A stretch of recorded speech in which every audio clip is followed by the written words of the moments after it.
북한이 어젯밤 군사 정찰 위성을 발사했지만 그 과정에서 신형 로켓 1단이 비행 중 공중에서 폭발하는 사고가 발생했다며 발사 실패를 인정했습니다. 정찰 위성을 발사한 지 1시간 30여 분 만에 이례적으로 실패를 공식화한 건데요. 취재 기자 연결해 자세히 알아보겠습니다. 이준엽 기자. 네, 사회부입니다.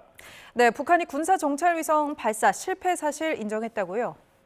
네, 북한 조선중앙통신은 오늘 새벽 0시 22분 국가항공우주기술총국이 어제 서해 위성 발사장에서 정찰위성 만리경 1회 1호를 신형 위성 운반 로켓에 탑재해 발사했다고 밝혔습니다. 그러나 국가항공우주기술총국 부총국장이 신형 위성 운반 로켓은 1단 비행 중 공중에서 폭발하며 발사가 실패했다고 말했다고 전했는데요. 그러면서 비상설 위성발사준비위원회 현장 지휘부 전문가 심의에서 새로 개발한 액체산소 플러스 석유 발동기, 즉 엔진의 동작 믿음성에 사고의 원인이 있는 것으로 초보적인 결론을 내렸다고 언급했습니다. 이어 기타 원인으로 될 수 있는 문제점들도 심의할 것이라고 덧붙였습니다. 북한이 정찰 위성을 발사한 지 1시간 30여 분 만에 실패를 공식화한 것은 이번 발사가 정상적인 위성 발사였다는 점을 강조하기 위한 것으로 보입니다. 네, 이어 우리 군이 포착한 내용도 전해주시죠. 네, 앞서 합동참모본부는 북한이 어젯밤 10시 44분쯤 평안북도 동창리 일대에서 서해 남쪽 방향으로 발사한 군사 정찰 위성으로 추정되는 항적 1개를 포착했다고 밝혔습니다.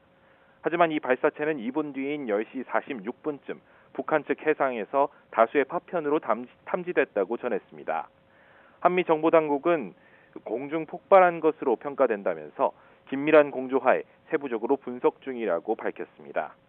우리 군은 북한이 주장하는 군사 정찰 위성 발사는 탄도미사일 기술 활용과 과학기술 협력을 금지하고 있는 유엔 안보리 결의를 재차 명백히 위반한 도발 행위라고 규탄했습니다.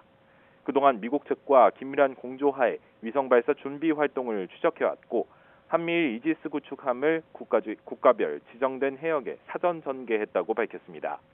북한의 위성 발사에 앞서 스텔스 전투기인 F-35A 등이 참가한 타격 훈련을 실시하며 경고하고 경보 정보 공유 체계를 가동하며 만일의 상황에 대비 태세를 갖추고 있었다고 덧붙였습니다.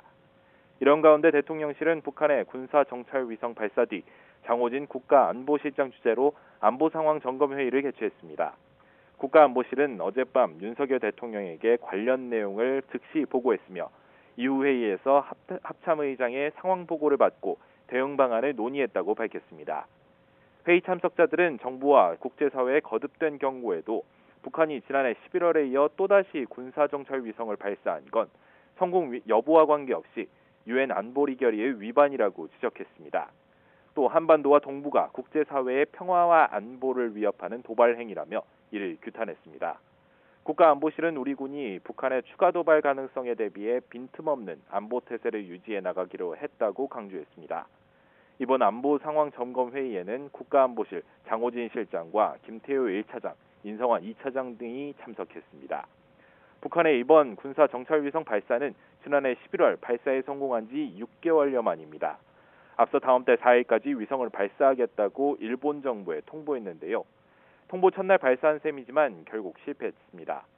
앞서 북한의 군사 정찰 위성 발사를 앞두고 러시아 기술진이 대거 입국했다는 소식도 전해졌었는데요.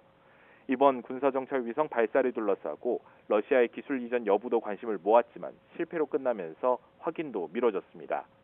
북한은 한일중 정상회의 직전에 위성 발사를 통보하면서 북한 비핵화를 둘러싼 한일중 협력에 균열을 내기 위한 정치적 노림수도 보였습니다.